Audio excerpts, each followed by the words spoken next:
Muy buenos días, este es el video número 195 y en esta oportunidad vamos a estudiar algunas escrituras que están en el libro de Hebreos y escrituras en las cuales no profundizamos, pasamos por ahí demasiado rápido y es necesario aquí conocerlas para poder entender entonces lo que es esta realidad de las primicias. No hay que olvidar que Dios tiene una motivación especial, una causa por la cual Dios ha creado todas las cosas. Aquí, perdón, no podemos pensar que Dios tenía muchas motivaciones para poder hacer una gran obra, no, sino que primero, por eso habla ahí, hablando de que en el principio, ahí Dios engendró, ¿ya? Dios engendró hijos para formar una familia. Y esa era la gran motivación. Y a causa de eso viene después todo el resto de la creación. ¿Ya? Toda la cantidad de personas, todo lo que ya conocemos dentro del plan de Dios. Dios por eso hace un plan cronológico aquí, llamado las fiestas santas, y dentro de ese plan entonces Dios va aquí hablando de que en el tiempo, cómo se van cumpliendo todas estas etapas. Y aquí es muy importante lo que sale aquí, es muy importante que lo entendamos, ¿ya? Porque aquí tiene que ver conocimientos que son de verdadera relevancia en muchos aspectos que la importancia que tienen es que forman parte del fundamento sobre el cual edificamos. Así que esa es la importancia que esto tiene. Recuerden que se nos amonesta constantemente en las Escrituras a tener un planteamiento firme sobre nuestras creencias, sobre nuestra fe y a tener una razón fortalecida, quiere decir una razón empoderada, una razón fuerte, aquí hasta que la razón alcance la plenitud, la misma estatura que alcanzó nuestro Señor Jesús. Y aquí el apóstol Pablo, aquí en el capítulo 2, versículo 6, dice: pero alguien testificó en cierto lugar diciendo, ¿qué es el hombre para que te acuerdes de él? Dice, o el Hijo del Hombre para que le visites. Me parece que el Hijo del Hombre es Jesucristo. ¿Ya? Y justamente ahí Jesucristo tenía una comunicación muy íntima con su Padre. Aquí estaban muy cerca el uno del otro en toda la obra que estaban haciendo. Dice, le hiciste un poco menor que los ángeles. Aquí le coronaste, aquí un poco menor que los ángeles porque el ser humano tenía muchas limitancias, no podía volar, no podía aquí ser un ser espiritual, era un ser físico pegado a la tierra. Dice, le coronaste de gloria, hablando de nuestro Señor Jesús. Aquí lo coronaste de gloria y de honra y le pusiste sobre las obras de tus manos. Porque aquí hay que diferenciar entre Jesucristo Dios y Jesucristo hombre. Y se miran el uno al otro. Aquí dice, todo lo sujetaste bajo sus pies. Aquí todo tiene que ser sujeto, que quiere decir controlado. ¿Ya? Todo controlado bajo sus pies. Dice, porque en cuanto le sujetó todas las cosas, dice, nada dejó que no sea sujeto a él. Aquí el mismo Jesucristo decía, sin mí nada podéis hacer. Así que el ser humano en su soberbia piensa que puede hacer muchas cosas en forma sin tener en cuenta a Dios. Y, ¿sabe? Lo único que hacen es desbarrancarse en el camino hacia la muerte. ¿Sabe? Ese es su destino si no se acercan a nuestro Dios. Dice, nada dejó que no sea sujeto a Él, pero todavía no vemos que todas las cosas le sean sujetas. Todavía falta tiempo.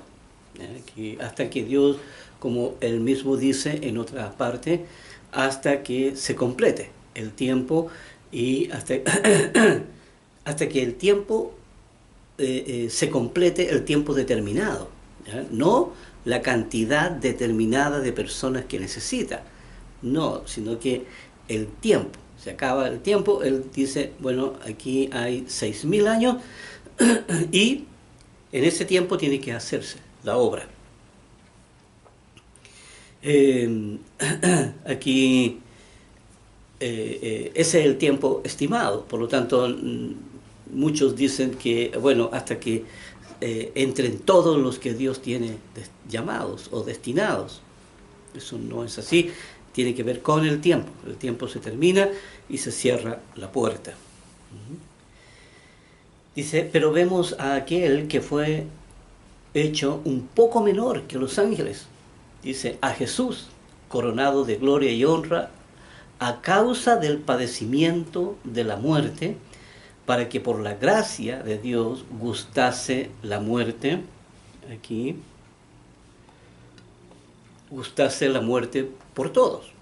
Aquí, ¿cómo es esto? ¿Verdad? Aquí, lo que hay que entender es que una vez que se destruye el imperio de la muerte, entonces Jesucristo abre el camino hacia la vida. Así que si la persona trabajaba en poner en su corazón vida, ya la muerte no significaba nada. Porque la persona, como el mismo Jesucristo había dicho, aunque estés muerto, viviréis.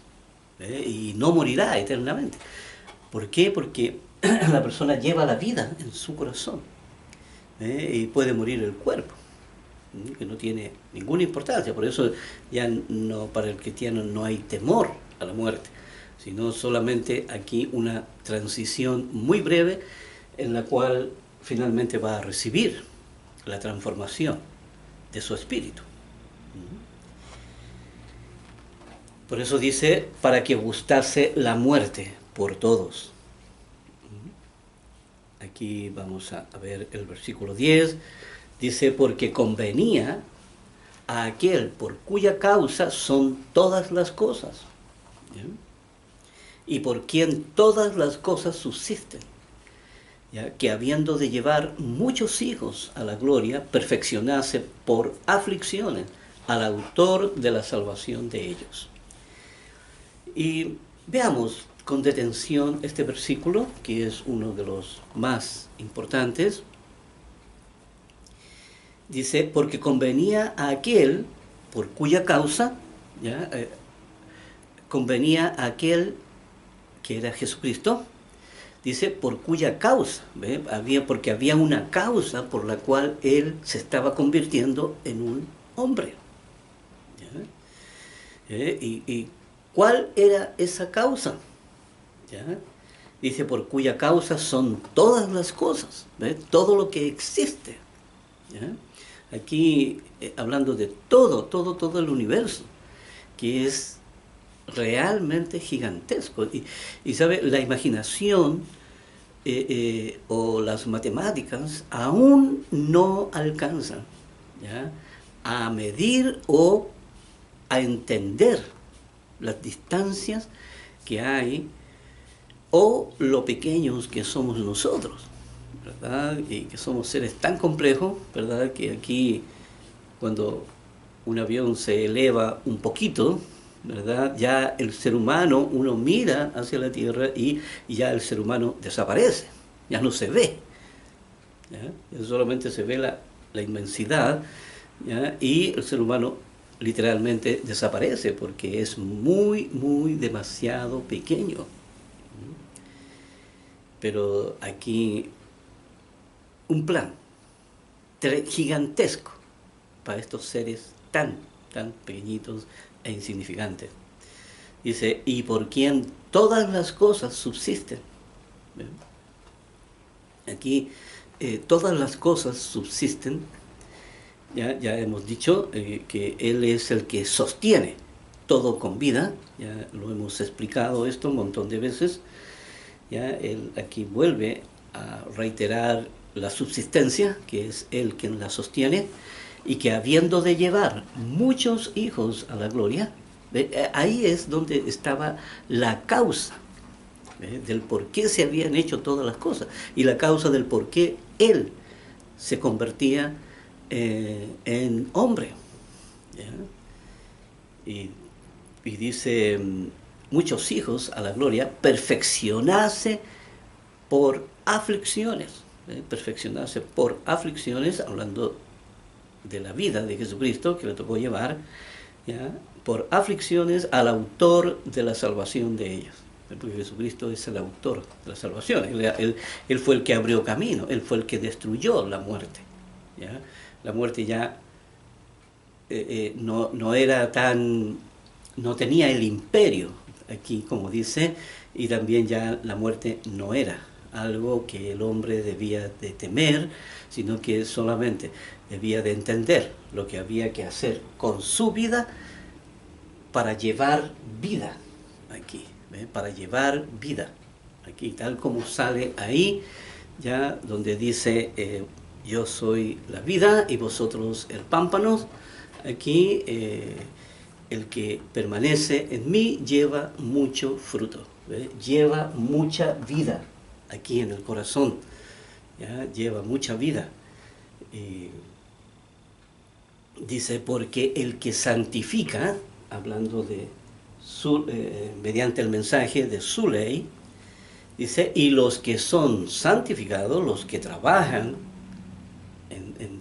en limpiar el corazón, dice, de uno son todos.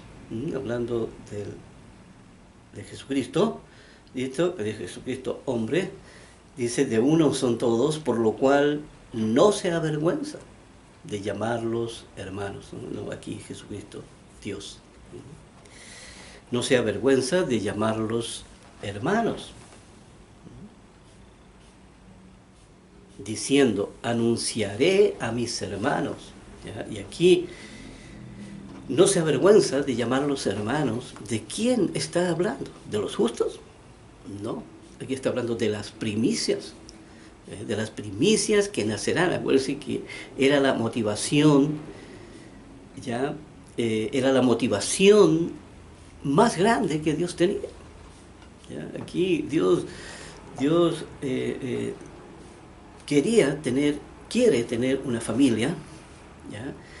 Engendra a estos hijos allá en su corazón, en lo más profundo de su ser, engendra estos y les da su identidad.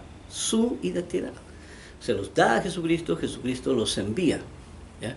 Y esa era la motivación gigantesca que ellos tenían y por el cual hicieron todas las cosas.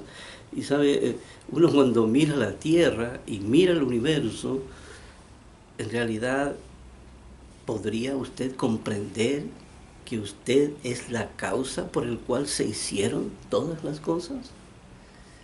Difícil, ¿verdad? Muy difícil de concebir algo semejante. Pero esa es la realidad de la cual aquí nos está enseñando. Y dice, vamos a leer otra vez el versículo 11. Dice, porque el que santifica y los que son santificados de uno son todos. Dice, por lo cual no se avergüenza de llamarlos hermanos. Aquí hablando de las primicias, ¿ya? que enviados de la mano de nuestro Señor Jesús.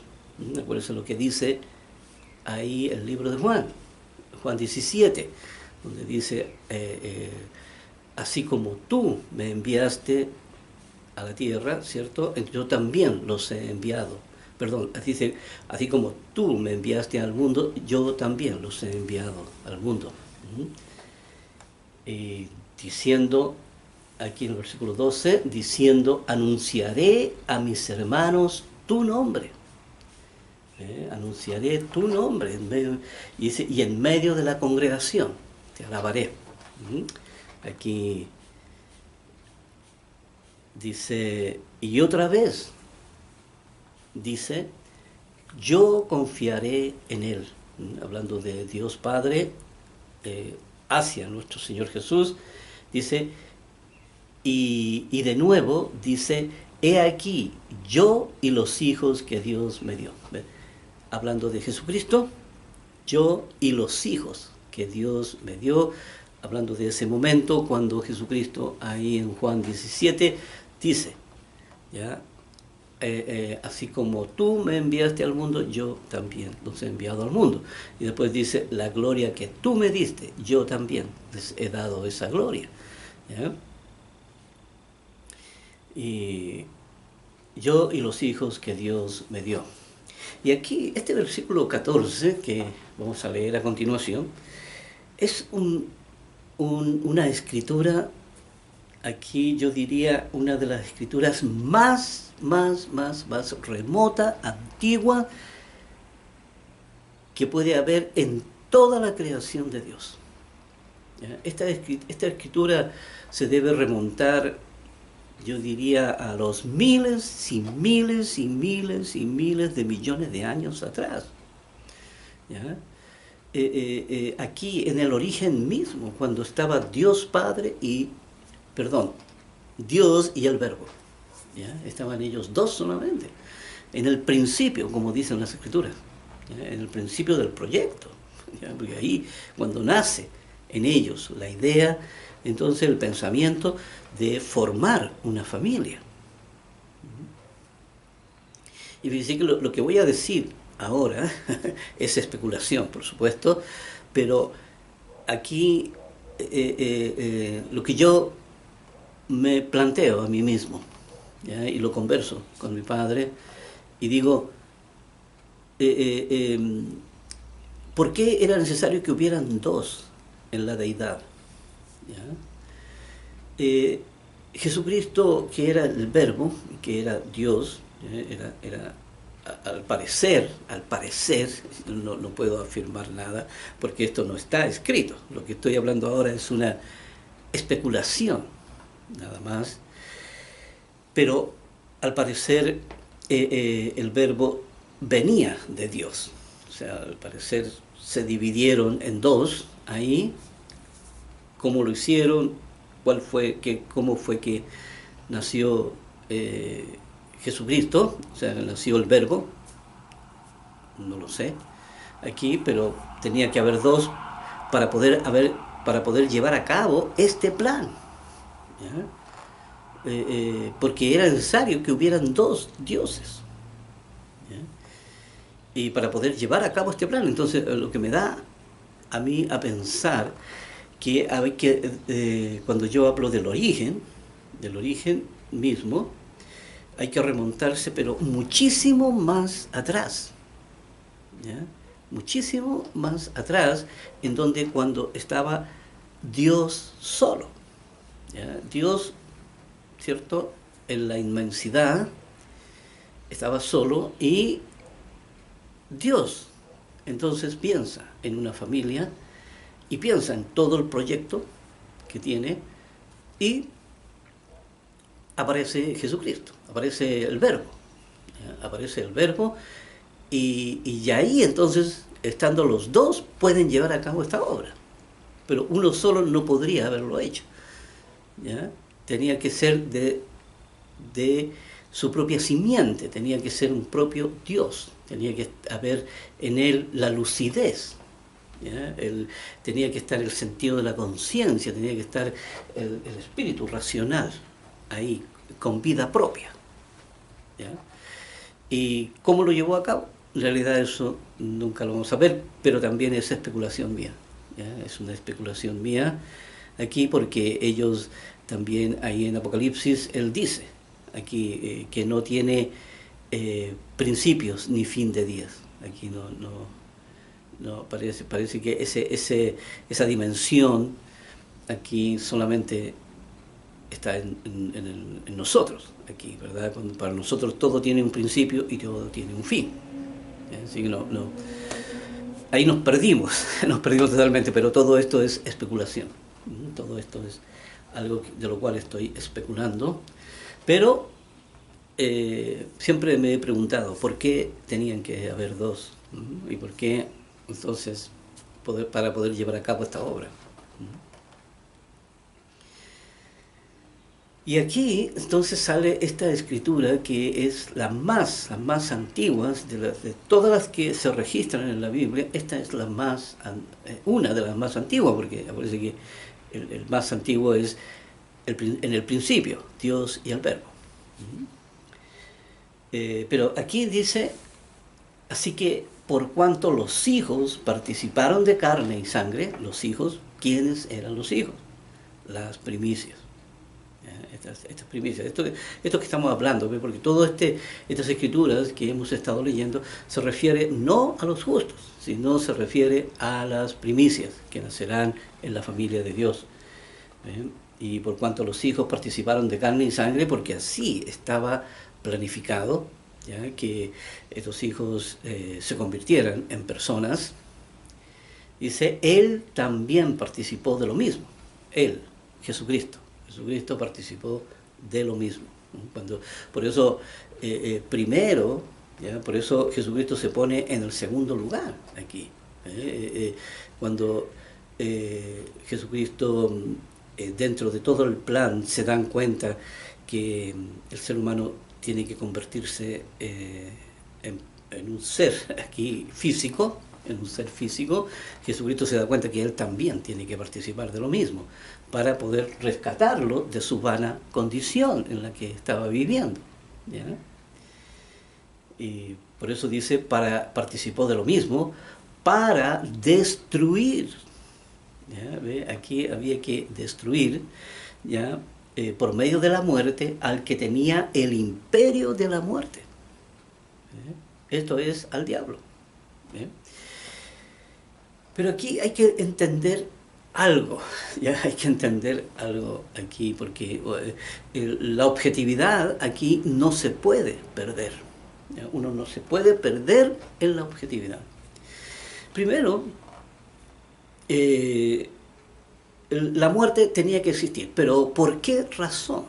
¿Por qué razón? Porque aquí lo que hay que entender es que la persona, ¿cierto? La persona que salía de esa condición, la persona que, ¿cierto?, buscaba a Dios y buscaba la salvación a través de la ley de la fe, entonces podía empezar a crear su propia vida ahí en el corazón. Esto, acuérdense que es el mismo proceso para los justos, el mismo proceso para las primicias. Y entonces tenía que empezar a crear vida aquí en su corazón. Por tanto, los otros que permanecían en este lugar, si no hacían nada por sí mismos, entonces morirían, desaparecerían del mapa. Por lo tanto, porque era una realidad que no podía sustentarse por sí sola. Era solamente una realidad, esto es una realidad solamente pasajera, ¿ya? Tal como dice ahí, es como una flor, ¿ya? Que nace, ¿verdad? Después se marchita y después se muere, simplemente. Así es la vida del ser humano, ¿ya?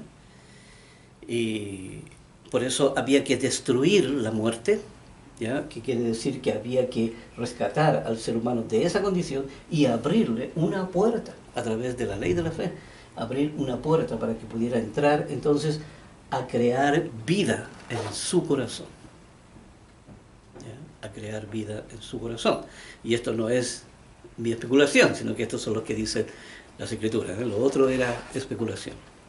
Pero aquí dice, esto es al diablo, entonces dice, y librar a todos los que por el temor de la muerte estaban toda la vida sujetos a servidumbre. ¿Ve? Estaban toda la vida sujetos a esa condición, a servidumbre. Aquí, a las leyes de la familia, a la ley de la distorsión y a la formación del mundo. No podían escaparse de esa condición. Estaban durante toda la vida sujetos a servidumbre. Tenían que servir a esos propósitos, le gustara o no le gustara al ser humano, ¿verdad? Porque aquí, como hemos visto, usted llega a este mundo y usted tiene que vivir en medio de la sociedad tal como está. Si a usted le gusta o no le gusta, usted da lo mismo la opinión que usted pueda tener de los demás o del mundo. Tiene que estar ahí. Trate de vivir entonces usted en los cerros, por allá en las montañas, arriba, totalmente solitario. No puede vivir en esa condición, tiene que vivir asociado en las ciudades. Dice, porque ciertamente no socorrió a los ángeles, sino que socorrió a la descendencia de Abraham. Dios aquí no fue a salvar a todos los ángeles de demonios, ¿verdad?, que se fueron detrás de Satanás. ¿Me entienden? No, Satanás necesitaba un equipo aquí, ¿ya? Él no podía hacerlo solo, él necesitaba un equipo grande aquí de colaboradores, y se le agregó muchos ángeles, dejó que se los llevara aquí, pero dice que sino que socorrió a la descendencia de Abraham, ¿ya? Por eso que cuando se habla de Abraham, se habla del aspecto de la fe, ¿ya? El aspecto de la fe. Dice, por lo cual debía ser en todo semejante a sus hermanos. ¿Ya? Aquí hablando de Jesucristo, en todo debía ser semejante, igual, debía ser igual que los seres humanos, común y corriente. Dice, para venir a ser misericordioso, dice, y fiel sumo sacerdote en lo que a Dios se refiere, para expiar los pecados del pueblo. Aquí se usa esa analogía del antiguo pacto, ¿verdad?, que era una sombra de lo que había de venir, que era Jesucristo mismo, y ahora Jesucristo, aquí tipificado como el Cordero. Y también como sumo sacerdote, porque él sí podía entrar al santuario, ¿ya?, y expiar los pecados del pueblo. Dice, por eso era necesario la muerte. Dice, pues, en cuanto él mismo padeció siendo tentado, es poderoso para socorrer a los que son tentados. ¿Y de qué manera los puede socorrer? ¿Verdad? Aquí, mediante el espíritu de la ley. Ya lo hemos visto, la tentación en los escenarios de prueba, ¿no? Ya lo hemos estudiado eso. Y aquí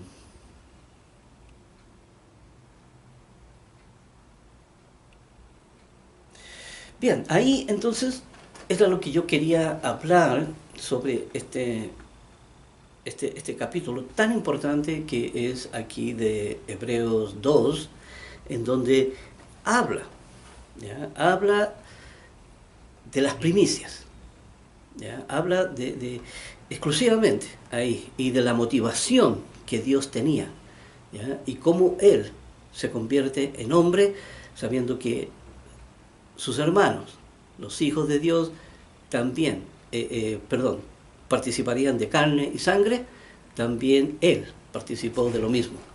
Aquí revelaciones realmente gigantescas.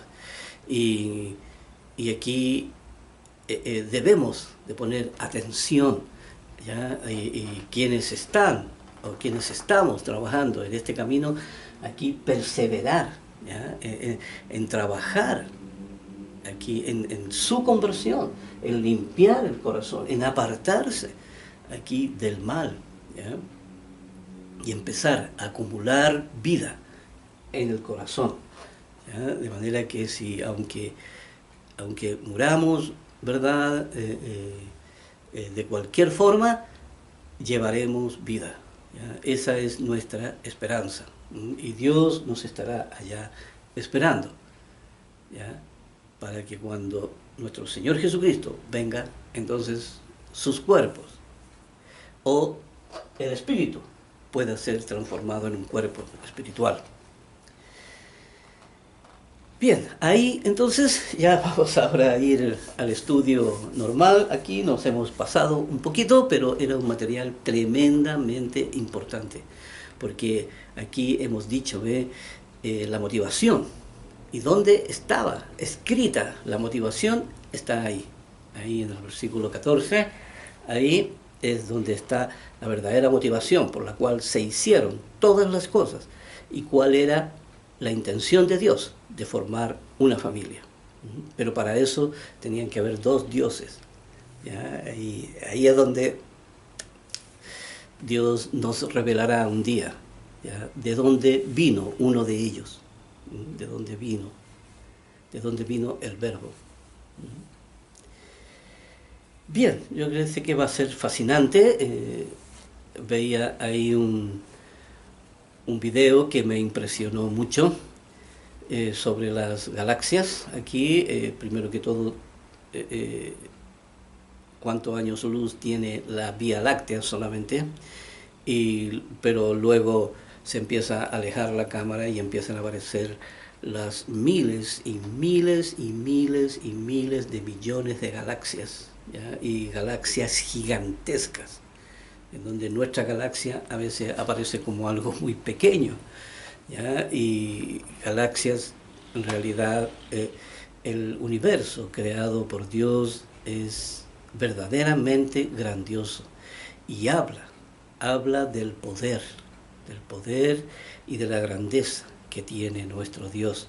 Por eso no subestimemos aquí estos videos, la oportunidad, ¿ya? de aquí de hacer los estudios, ¿ya? correspondientes, y se van a dar cuenta aquí lo provechoso que va a ser para usted y para su familia. Que Dios nos ayude en este cometido. Vamos a ir aquí a Primera de Pedro, ¿ya? Que para continuar con los estudios, Primera de Pedro, aquí, capítulo 2, versículo 8, para continuar aquí con lo que se está diciendo. Acuérdense que está hablando aquí de este ángulo, la piedra del ángulo, ¿verdad? Que desecharon los edificadores. Aquí, acuérdense que la piedra del ángulo que llaman los edificadores es el punto sobre lo cual se dividen, ¿cierto? Sobre el cual se dictamina las directrices que va a seguir toda la construcción. Pero dice que también es una piedra de tropiezo y roca que hace caer, porque quienes no creen aquí en la vida que trajo nuestro Señor, entonces morirán, ¿ve? Caerán, como dice aquí, roca que hace caer, porque tropiezan en la palabra siendo desobedientes, ¿ve? Para mantenerse ahí en su soberbia, en ese sistema de vida, dice, a lo cual también fueron destinados. Ya explicamos esto también aquí en el video anterior.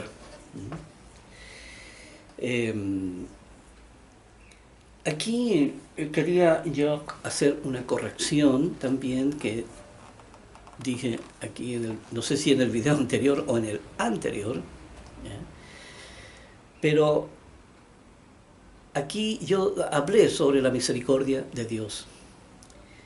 Y yo dije, bueno, la misericordia de Dios, dije yo, bueno, todo es por misericordia, ¿verdad? Y en realidad estaba hablando yo de la autonomía del ser humano, ¿cierto? De la autonomía del ser humano, que es el ser humano, es la razón de la persona a la que trabaja en todo esto.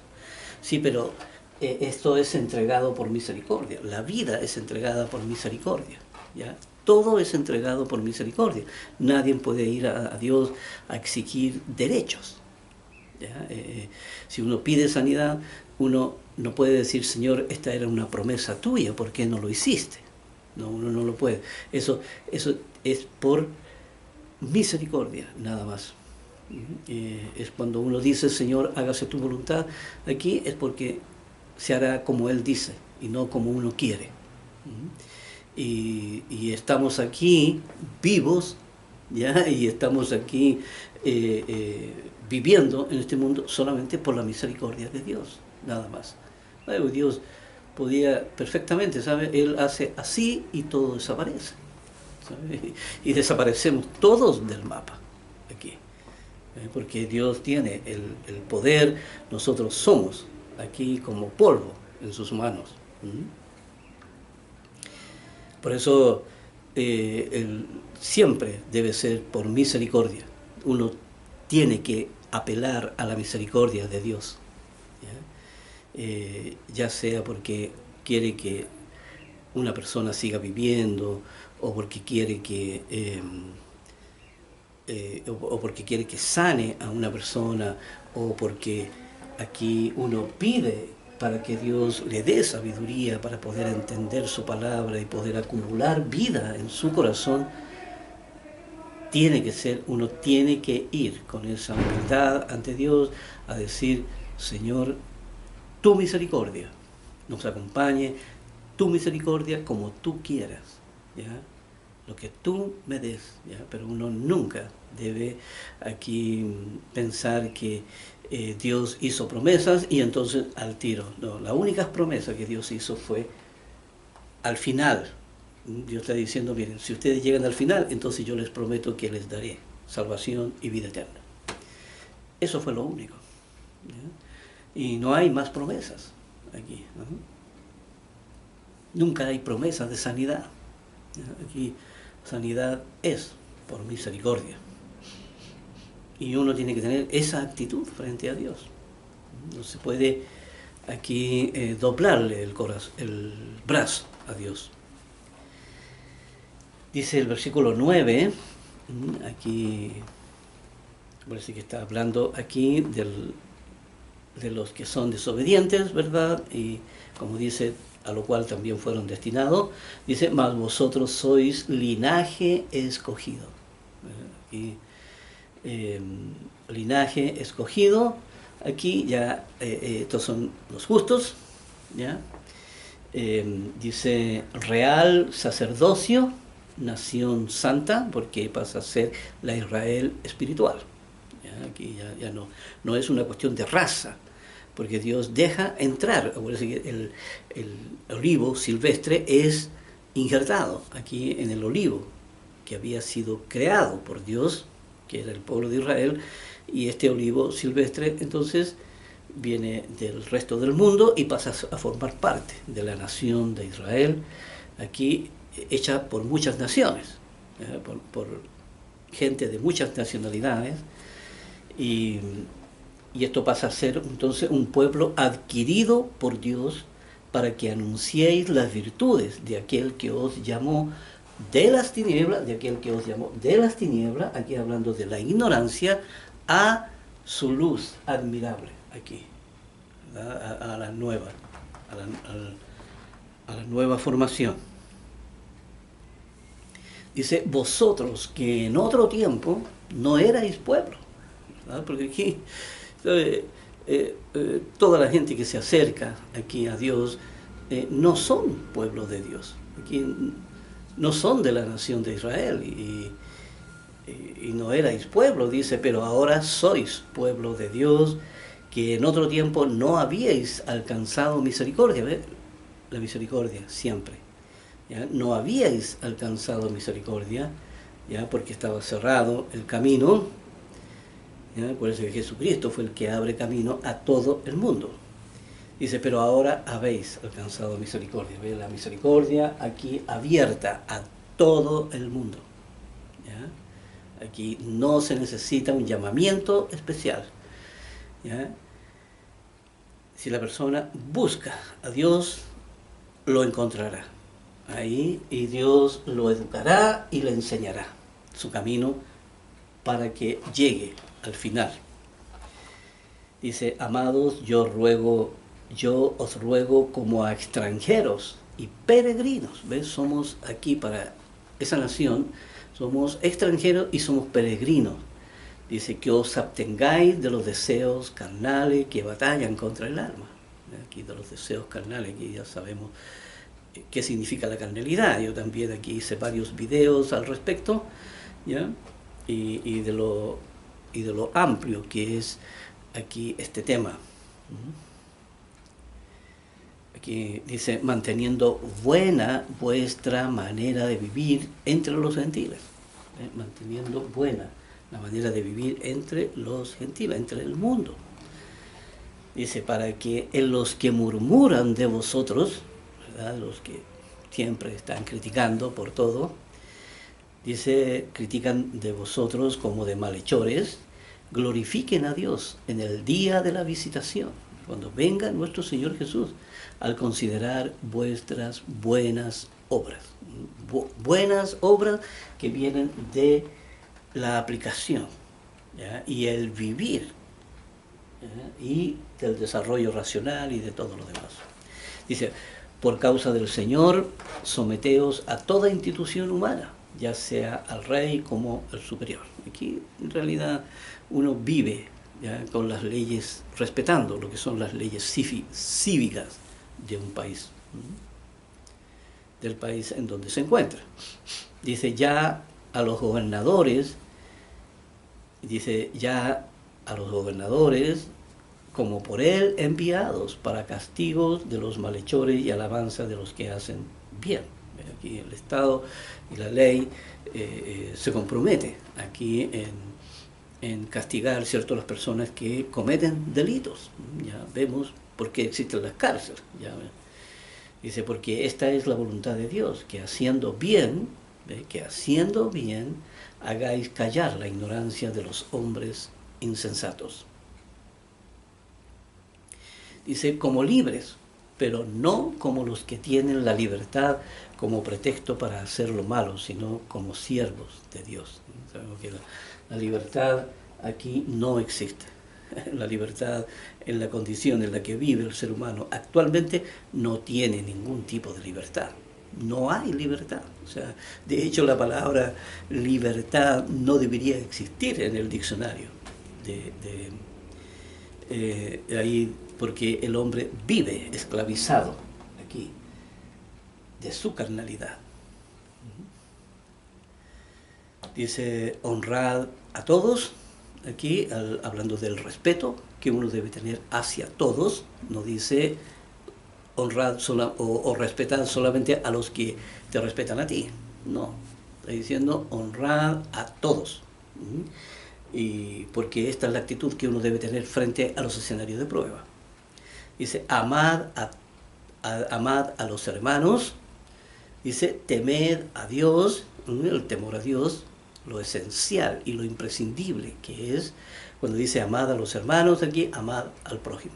Amad al prójimo, ya también es un tema del cual lo hemos hablado. Y dice, honrad al rey, que quiere decir el respeto hacia la autoridad. Dice, criados, estad sujetos con todo respeto a vuestros amos, no solamente a los buenos, sino también a los difíciles de soportar. Aquí hablando de el jefe, ¿verdad? Aquí cuando uno tiene un jefe, en realidad a veces cuesta, y a veces uno encuentra malos jefes cuando a uno le molesta que lo manden, ¿verdad? Y a veces uno dice, oye, este mal jefe. ¿Ya? ¿Por qué? Porque a uno el que le cae mal. O a veces sí, de verdad son malos jefes. Pero, ¿sabe? Eso es una cuestión de percepción nada más. Lo que sí, cuando somos cristianos, entonces aquí Dios nos enseña a que también, por muy difíciles que sean de soportar, aquí uno tiene que estar bajo esa dirección, porque es el trabajo y es también el sustento, ¿verdad? Dice, porque esto merece aprobación. Dice, si alguno, a causa de la conciencia delante de Dios, sufre molestias padeciendo injustamente. Aquí sufre padeciendo injustamente, ¿sabe? Yo, a través de los años, yo me he dado cuenta que Dios, cuando hay gente que a uno lo molesta demasiado, o gente muy difícil que está ahí, Dios, al tiempo, Dios la mueve a esa persona y entonces hace que uno esté en paz. O a veces no las mueve, pero uno, finalmente las personas terminan cediendo, terminan finalmente cambiando su conducta. Así que siempre uno debe de confiar en Dios, porque es Dios quien finalmente hará su obra, ¿ya? Y nunca dejará sobre nuestras espaldas un peso tan grande que no podamos llevar. Así que no, siempre la confianza en Dios. Dice, pues, ¿qué gloria es si pecando sois abofeteados? Aquí por haber hecho el mal, ¿cierto? Me fue mal. Eso es obvio, ¿me entiendes? O sea, no es ningún mérito. Como dice aquí, más si haciendo lo bueno lo sufre, ¿cierto? Y lo soportáis, entonces esto es ciertamente aprobado delante de Dios. ¿Ve? Porque finalmente en los escenarios de prueba uno no puede pagar aquí ojo por ojo o mal por mal. ¿Ve? Dice, pues para esto fuiste llamado, ¿ve? Porque en el fondo ese es uno de los objetivos que uno debe hacer, que estando frente a los escenarios, finalmente uno use este protocolo valórico, ¿ya? De respeto, de gentileza, de amabilidad, ¿ya? Y uno pueda frenar el impulso carnal y uno pueda, entonces la razón tenga el espacio suficiente para poder entonces frenar ese impulso carnal y trabajar en erradicarlo, ¿no? Trabajar en erradicarlo para ver entonces, analizar el corazón, de a dónde viene esta impulsividad, de a dónde, y entonces cambiar esas directrices, es decir, bueno, aquí Dios nos enseña otras, cómo modificar la información que está ahí. Dice, para esto fuiste llamados. Aquí ese es el objetivo. Dice, porque también Cristo padeció por nosotros, Él también, frente a los escenarios de prueba, Él tuvo muchos escenarios de prueba. Dice, dejándonos ejemplo para que sigáis sus pesadas. ¿Con qué actitud enfrentaba, ¿ya? A los escenarios de prueba? Dice, el cual no hizo pecado ni se halló engaño en su boca. Él aplicó todos los principios, ¿ya? Y todos los valores aquí que estaban ahí en su mensaje, los aplicó frente a los escenarios de prueba. Quien cuando le maldecían, aquí esta es la actitud que uno debe tener, este es otro aspecto de la actitud que debe tener frente a un escenario de prueba. Dice, quien cuando le maldecían no respondía con maldición. Y dice, cuando padecía no amenazaba, sino encomendaba la causa al que juzga justamente. Aquí Dios decía, Señor, mira, aquí se cometió una injusticia, pero eres tú quien, porque lo que uno tiene que preocuparse es de su salvación. Uno no puede estar preocupado de la persona, ¿verdad?, que está en el escenario, ¿no? El escenario está siendo utilizado para que uno aprenda a tener una actitud. ¿Ve? Aquí, cuando dice no respondía con maldición, aquí, sino que encomendaba la causa. Aquí, porque esas son cosas que están fuera de uno no puede tener control sobre esas cosas. Dice, quien llevó él mismo nuestros pecados en su cuerpo sobre el madero, que era una de las tareas que Jesucristo tenía que cumplir aquí en la tierra. Dice, para que nosotros, ¿ya? Acuérdense que Él lleva nuestros pecados, siendo que Él no tenía pecado, porque Él muere por los pecados, no propios, sino de la humanidad, ¿ya? Y dice, entonces dice, nuestros pecados en su cuerpo sobre el madero, para que nosotros, estando muertos a los pecados, ¿ven? Nosotros aquí muertos en nuestros pecados, vivamos a la justicia, y por cuya herida fuisteis sanados. ¿Ven? Aquí sanado el corazón, ¿ven? El corazón enfermo que teníamos ahí corrompido, sana finalmente, ¿ya? Por eso dice, vivamos a la justicia, que quiere decir un modo de vida, ¿ya? Aquí dice, porque vosotros erais como ovejas descarriadas, pero ahora habéis vuelto al pastor y obispo de vuestras almas. Aquí como hijos pródigos, aquí hemos vuelto. Aquí a su presencia. Y aquí cuando dice que hemos vuelto, aquí es porque volvemos a nuestra verdadera identidad, que Dios la puso afuera de uno y la razón tenía que ponerla adentro, en el corazón. Dice, asimismo, vosotras mujeres, y aquí lamentablemente, desde el versículo 1, aquí, a ver si me espera un momentito, y aquí en el 3, aquí, Primera de Pedro 3, aquí Primera de Pedro 3, 1 al 7, del 1 al 7, ¿ya? Aquí, pero vamos a leer aquí un poquito el último versículo, aquí los últimos versículos, 24, 25, ¿ya? Porque lo que pasa es que desde el capítulo 3, desde el versículo 1 al 7, ¿ya? Al 7 están los versos apócrifos, ¿ya? Estos famosos versos, ¿cierto?, que denigran a la mujer diciéndole que esté sujeta a su marido, ¿ya? ¿Saben? En ninguna parte de la Biblia dice maridos estén sujetos a sus mujeres, ¿verdad? Aquí para poder equilibrar la balanza, ¿verdad? No, aquí es este aspecto machista del ser humano, del hombre, ¿ya?, que quiere someter a la mujer. Y entonces estos versículos, porque aquí Jesucristo, el principio que él decía, la ley que dice, la ley dice, ya no hay hombre ni mujer, no hay esclavo, ¿cierto?, ni libre, ni tampoco ni griego, no hay raza, no hay género, sino que solamente todos son uno en Cristo Jesús. Y quiere decir que todos trabajamos aquí con el mismo espíritu, porque el espíritu no tiene género ni raza, están todos estructurados de la misma manera.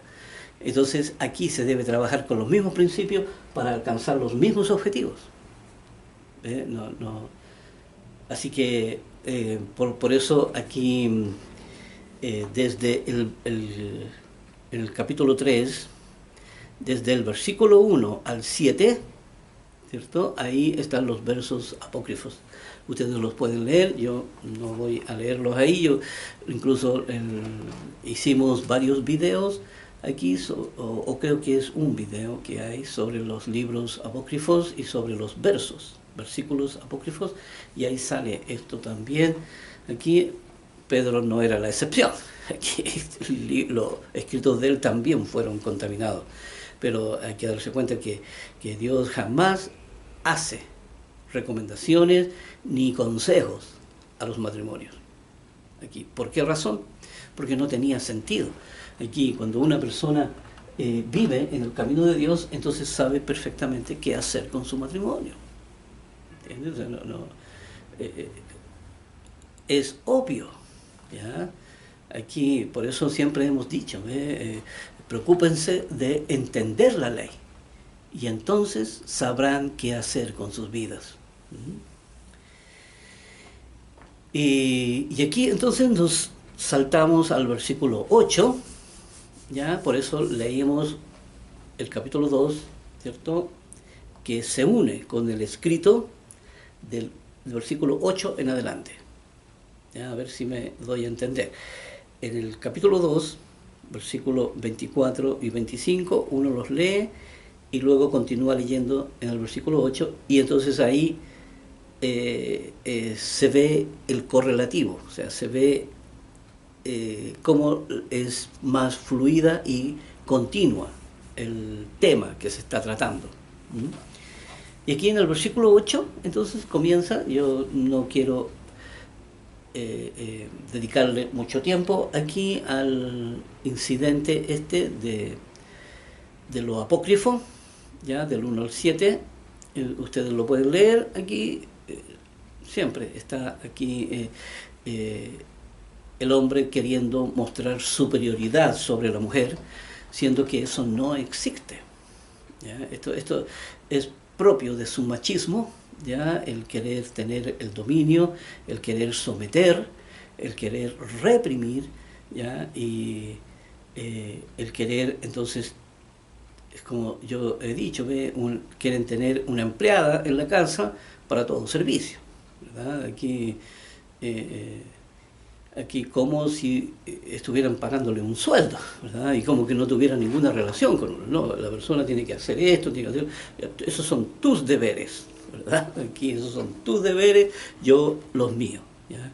Y los míos es que yo después de trabajar llego a mi casa y entonces yo me siento en mi sillón, ¿verdad? Y con el control en la mano yo puedo ver, así que usted me sirve todo lo que yo necesito, ¿verdad? Aquí propio del hombre, ¿verdad? Que quiere tener el dominio, ¿ya? En su matrimonio, ¿ve? No la igualdad de condiciones, sino no como una persona con la cual uno se asocia, ¿verdad?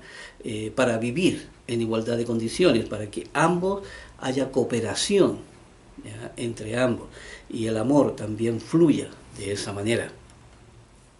Pero aquí siempre está este aspecto, y es una sociedad donde el patriarcado ha existido por muchos miles de años, pero Dios abre la puerta para que tanto hombres como mujeres puedan tener la misma opción, la misma oportunidad. Así que aquí ya, entonces, como dijimos, para mantener la hilaridad de la, mantener la, ¿cierto?, la continuidad de la escritura, nos vamos directamente al versículo 8, dice, finalmente, sed todos de un mismo sentir, compasivos, amándoos fraternalmente, misericordiosos y amigables. Miren, ¿qué tiene que ver esto que habla aquí? ¿Ve? Una actitud compasiva, una actitud fraternal, misericordiosa, amigable, con el hecho de decirle a la mujer, sujétense a sus maridos. Y si quieren aprender, pregúntenle al marido en sus casas. Pero a la mujer no se le permite hablar aquí, no, solamente a los hombres. No, eso es denigrante, ¿ya? Y es humillante para la mujer. Dios jamás da consejos matrimoniales. Dice misericordiosos, amigables, no devolviendo mal por mal, ni maldición por maldición. Esa es la actitud que uno debe tener frente a todos los escenarios. E incluso la pareja de uno también es un escenario de prueba, ¿ya? Porque, como le dijera, uno no es dueño, si uno está en pareja, entonces uno no es dueño de su pareja, ¿ya? Aquí nos pilla el tiempo, pero aquí lo que quería yo completar la idea, aquí ve, la pareja también es un escenario de prueba, y uno tiene que tener esta misma actitud, porque la actitud que uno debe tener frente a su pareja no es que la pareja la necesita, no, soy yo el que la estoy desarrollando y soy yo aquí, por eso soy yo el que tengo que crecer, ¿ya? Y está dentro de mi foro interno, así que soy yo el que tengo que aplicar todo esto. Dice, no devolviendo mal por mal, ni maldición por maldición, sino por el contrario, bendiciendo, sabiendo que fuisteis llamado para que heredaseis bendición. Bendiciendo, ¿por qué? Porque uno tiene que bendecir los escenarios, ¿ya? Porque es la estructura de uno en el corazón, tiene, ¿ya?, que estar conformada de esa manera, ¿ya? Tiene que no pueden haber esta rigidez, ¿verdad?, estas durezas del corazón. Aquí ya dice, fuiste llamado para que heredaseis bendición. Por lo tanto, aquí, si queremos recibir bendición, nuestra estructura tiene que estar edificada con esta actitud, con la actitud de la bendición. ¿Ya? Pero nos vamos a quedar ahí, ¿ya? Vamos a seguir leyendo desde el versículo 8 en adelante del capítulo 3 de Primera de Pedro. Nos veremos en el próximo video.